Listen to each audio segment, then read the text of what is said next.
Australia's Justice Minister used a table filled with guns last month to underscore the premise being put to the public. Hand in any unregistered firearms during a 3-month national amnesty, no questions asked, without fear of prosecution. We're living in a time where our national security environment has deteriorated. Unfortunately, we've seen through terror attacks in Australia that illegal guns have been used. That includes the 2014 Sydney siege, where 3 people, including the gunman, were killed.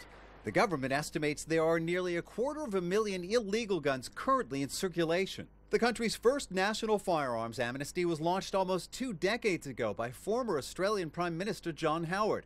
The buyback scheme netted more than 600,000 guns. Many were destroyed.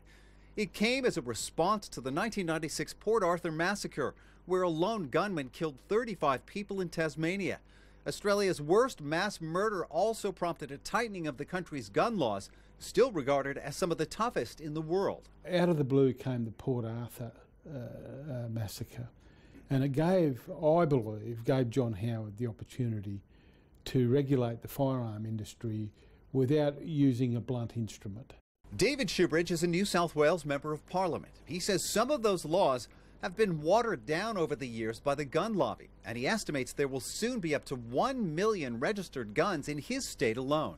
Any gun amnesty that actually gets unregistered firearms out of the community, has them surrendered and delivered to police, is going to be a step forward for community safety. But the Shooting Industry Foundation of Australia questions the effectiveness of the latest national firearms amnesty program, saying it was hastily enacted and that the group wasn't properly consulted. It's calling for a greater focus in other areas, including better securing the nation's borders to prevent the illegal flow of weapons from overseas. The bottom line is, if they can argue that it won't make a difference, they have no evidence to support that at all.